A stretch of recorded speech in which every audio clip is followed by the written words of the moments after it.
एक समय की बात है, एक गांव में सफेद साड़ी वाली चुड़ैल का आतंक था। चुड़ैल रात भर गांव में घूमती और गांव का जो भी आदमी उसे दिखाई देता उसे वो घायल कर देती। अरे कोई तो बचाओ, मर गया रे। एक रात हरिया अपने खेत से अपने घर लौट रहा था कि तभी अचानक उसके सामने चुड़ैल आ जाती है। अरे बाप रे, ये चुड़ैल कहाँ से आ गई? आज तो मैं गया काम से।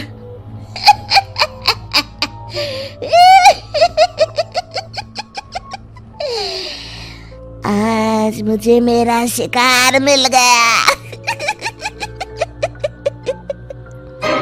अरे चुड़ैल दीदी, मुझे छोड़ दो। जैसे ही चुड़ैल हरिया की तरफ बढ़ती है, हरिया वहाँ से भाग जाता है और अपने घर के दरवाजे पे पहुँचता है। अरे भगवान, जल्दी से दरवाजा खोलो, मेरे पीछे चुड़ैल पड़ी है। हरिया की पत्नी जल्दी से दरवाजा खोल देती है।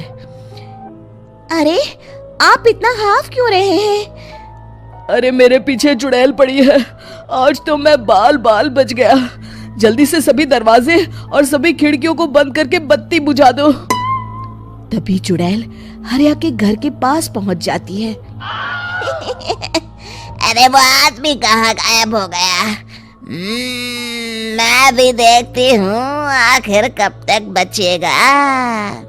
मैं अपने शिकार को इतनी आसानी से नहीं छोड़ती। इतना कहकर चुड़ैल वहाँ से चली जाती है। वहीं दूसरी तरफ हरिया और उसकी पत्नी दोनों अपने घर की खिड़की से ये सब देख रहे होते हैं। अरे बाप रे, ये तो बड़ी डरावनी चुड़ैल थी। अगले दिन ये बात आग की तरह पूरे गांव में फैल जाती है और धीरे धीरे लोग चुड़ैल के डर के मारे शाम होते ही अपने घरों से बाहर निकलना बंद कर देते हैं। कुछ दिनों के बाद भाई, मैंने तो इस चुड़ैल के डर के मारे रात को अपने खेतों को पानी देना बंद कर दिया है। कहीं मेरी फसल सूख गई तो मैं तो कहीं का नहीं रहूंगा। साहूकार का कर्जा कैसे चुकाऊंगा? अरे भाई, पूरे गांव वालों का यही हाल है। पता नहीं ये चुड़ैल हमारे गांव में कहां से आ गई। फिर एक दिन गांव के पास वाली नदी के किनारे एक बहुत बड़े तांत्रिक के आने की बात कुछ गांव वालों को पता चलती है। वो लोग जाके ये बात गांव के मुखिया को बताते हैं। मुखिया जी, नदी के किनारे एक बहुत ही पहुंचे हुए तांत्रिक बाबा आए हैं। हमें उनसे मदद मांगनी चाहिए। मैंने सुना है वो बड़े बड़े भूतों और चुड़ैलों को अपने वश में कर लेते हैं। मुखिया जी सभी गांव वालों को लेकर उस तांत्रिक के पास पहुंच जाते हैं। ओम फट स्वाहा, ओम फट स्वाहा। तभी तांत्रिक अपनी बंद आंखों को खोलकर कहता है, क्या बात है? तुम सब लोग यहाँ क्यों आए हो? मुखिया जी उस तांत्रिक को सारी बात बता देते हैं। अच्छा, तो ये बात है। और तांत्रिक अपनी आंखों को बंद कर लेता है। मैं देख रहा हूँ तुम्हारे पूर्वजों ने बहुत पाप किए थे, जिससे ये गांव अब श्रापित हो चुका है। उसी के फल स्वरूप तुम्हारे गांव में चुड़ैल आई है। ये चुड़ैल बहुत खतरनाक है, ये किसी को नहीं छोड़ेगी। हे भगवान, मर गए रे, अब क्या होगा? तभी गांव के मुखिया जी कहते हैं, बाबा, इस चुड़ैल से हम सबको बचा लीजिए। कोई तो उपाय होगा। इसका सिर्फ एक ही उपाय है। सभी गांव वालों को बारी बारी हर दिन अपनी आधी फसल उस पहाड़ी के ऊपर बनी काली गुफा में छोड़ के आनी होगी। तभी उस चुड़ैल की भूख मिटेगी और श्राप का प्रभाव खत्म हो जाएगा और तुम सब जिंदा बच जाओगे। सभी गांव वाले उस तांत्रिक की बात को मान लेते हैं और वहां से चले जाते हैं। फिर अगले दिन से रोज उस गांव के लोग बारी बारी से अपनी आधी फसल उस काली गुफा के पास जाकर रखाते। कुछ दिनों बाद हरिया की बारी आती है। बाप रे, आज तो मेरी बारी है उस काली गुफा में जाने की। क्या करूं, वो तो बड़ी खतरनाक चुड़ैल है। मेरे तो हाथ पैर कांप रहे हैं। फिर हरिया डरते डरते अनाज की बोरियां अपनी बैलगाड़ी में लाद देता है। तभी हरिया की पत्नी उससे कहती है, देखो जी, संभल के जाना और किसी भी हालत में शाम होने से पहले वापस आ जाना। उस चुड़ैल का कोई भरोसा नहीं है जी। हरिया बैलगाड़ी में बैठते हुए कहता है, भगवान, मैं क्या वापस आऊंगा?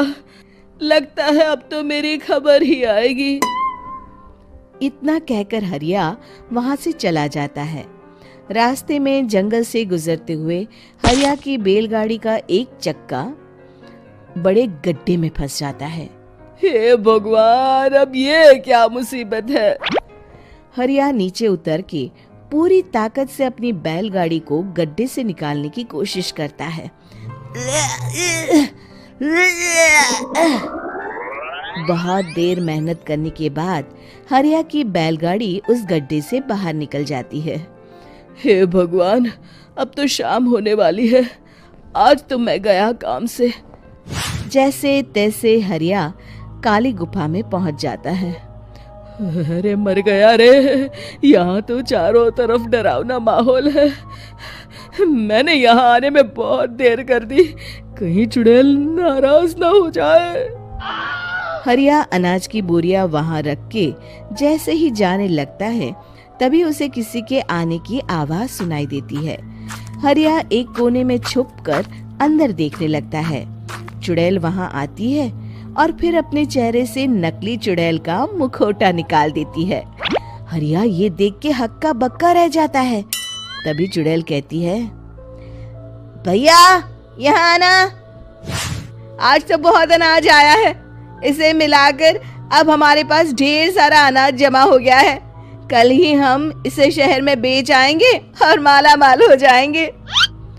तभी अंदर से नदी के किनारे वाला तांत्रिक बाहर आता है। अरे, ये तो तांत्रिक बाबा है। हाँ, अब तो हम दोनों की जिंदगी मजे में कटेगी। गांव वालों को बेवकूफ बनाना इतना भी मुश्किल नहीं था। लोग तो तुम्हें सच में असली चुड़ैल समझते हैं। हाँ, तुमने सही कहा।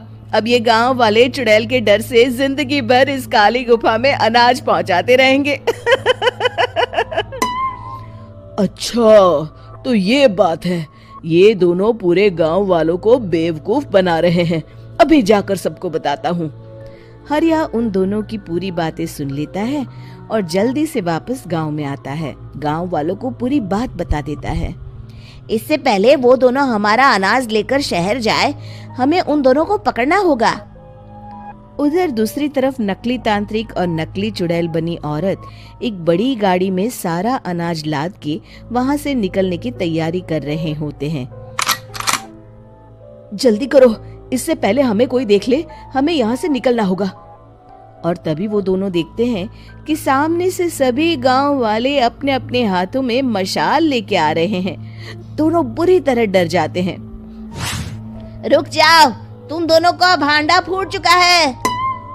अरे मर गए रे, ये गांव वाले कहाँ से आ गए? तुमने क्या सोचा इतनी आसानी से यहाँ से निकल जाओगे? ये अनाज हमने अपने खून पसीने से दिन रात खेतों में मेहनत करके उगाया है। दोनों मुखिया जी के पैरों में गिर जाते हैं। हमें माफ कर दीजिए, हम दोनों एक नंबर के कामचोर हैं। बिना मेहनत किए पैसे कमाना चाहते थे। हाँ हाँ, अब हम आगे से मेहनत मजदूरी करके पैसे कमाएंगे। हमें कुछ मत करना, हमें छोड़ दीजिए। इतना कह के दोनों गांव छोड़ के भाग जाते हैं और सभी गांव वाले फिर से खुशी खुशी रहने लगते हैं। शिक्षा तभी तो कहते हैं कि किसी भी समस्या का समाधान केवल सूझबूझ से ही करना चाहिए और कभी हिम्मत नहीं हारनी चाहिए। दोस्तों, हमें उम्मीद है कि आपको हमारी ये कहानी पसंद आई होगी। कृपया हमारे चैनल को सब्सक्राइब करें और सभी अपडेट्स के लिए बेल आइकन जरूर दबाएं। और हाँ, वीडियो लाइक और शेयर करना मत भूलिएगा। Bye bye.